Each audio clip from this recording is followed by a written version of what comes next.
distinguished guests, ladies and gentlemen, good evening. It goes beyond an honor, I would say more a miracle, that I find myself here in Aberdeen. Not just because of the links with Thomas Glover. If I hadn't encountered Thomas Glover, I certainly wouldn't have come to Aberdeen or made so many friends here. Another thing is that for this very short 30-minute speech, I've been invited to come all the way from Japan and to go back again to Japan. This, I think, deserves to be called a kind of miracle. In Japanese, there's an expression when you don't feel deserving of something, you say, kyoshuku suru. This means shrink with trepidation. I can only say that this experience has made me feel as though I'm shrinking with trepidation. Fortunately, you have a very lovely silky liquid that you produce here in Scotland, which has helped me to overcome some of my trepidation. I would like to thank the organizers this evening, and also, of course, the Thomas Blake Glover Foundation, and Malcolm, and many other trustees who have been so supportive of my research over the years. I would like to begin then by discussing some of the achievements of Thomas Blake Glover and his contributions to the modernization of Japan. His house in Nagasaki, as has been discussed, is the oldest Western-style building remaining in Japan. It's been designated an important cultural asset by the Japanese government. Every year, thousands of visitors come to Glover Gardens, and it's well known throughout Japan. But the reality is that Thomas Glover was not really very well known. Everyone knew his name and the fact that he contributed to the modernization of Japan. But it wasn't until about 20 years ago when books started to be published and more information was available about Thomas Glover's contributions. The first, of course, being The Scottish Samurai by Alexander Mackay, a very close friend of mine who unfortunately was unable to come this evening. And several other books that have been published in the interim have shed light on the remarkable contributions and on the character of this Scot who literally devoted his life to communication between Britain and Japan, and made tremendous contributions to the modernization of the country.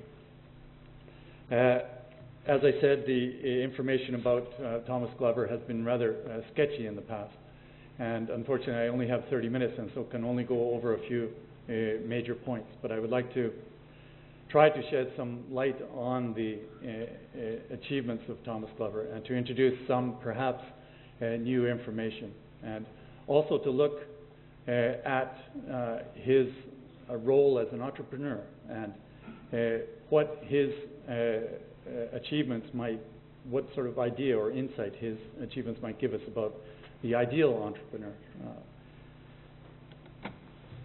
This is a photograph. This would be the very first photograph taken of Japan in October 1860. It was taken by a Swiss photographer who had been hired by the British consulate in Nagasaki. It shows in the front part the village of Tomachi, which is where the foreign settlement was planned to be built. Beyond that, on the hillside, you can see a Buddhist temple, and above it, the hillside. This is the Minami-Yamate hillside, and a very distinctive large pine tree. It was on this site that Thomas Glover would establish his famous house. It was the most prominent spot on the Minami-Yamate hillside, one of the best lots, of course, in the foreign settlement. But it was probably very strange to Japanese people because at this time in the Edo period, the common people would lie low, would have their houses in very low places, and only the feudal lords would be in a castle looking down on the city. But here was Thomas Glover, a new feudal lord. You might say he was, by building his house on this hillside, he was showing the importance of cultural and commercial activity and giving Japan a kind of a push into its role as a major power in international affairs.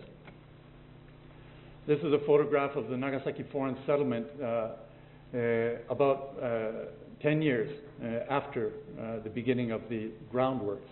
The bay had to be filled in and the two sides of the river filled in, and after that Western-style buildings were constructed.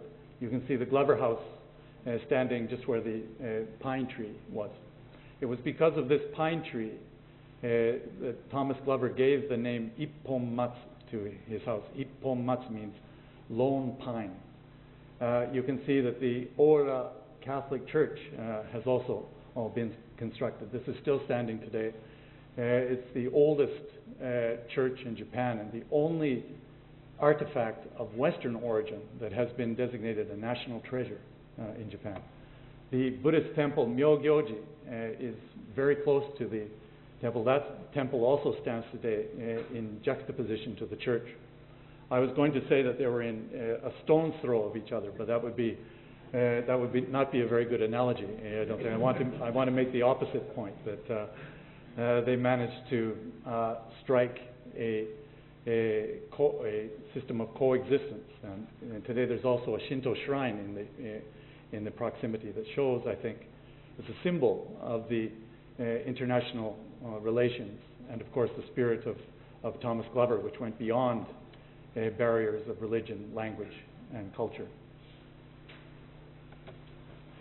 This is a photograph from the Carmichael album, which is on display this evening. You can see the Glover House with the great pine tree beside it.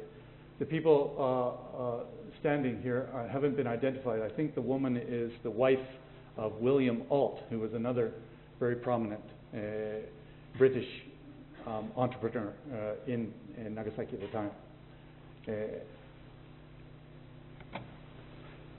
Again, from the Carmichael album, and also the same photograph is in the Baudouin collection, which is now in the possession of Nagasaki University, showing Thomas Glover as a young man.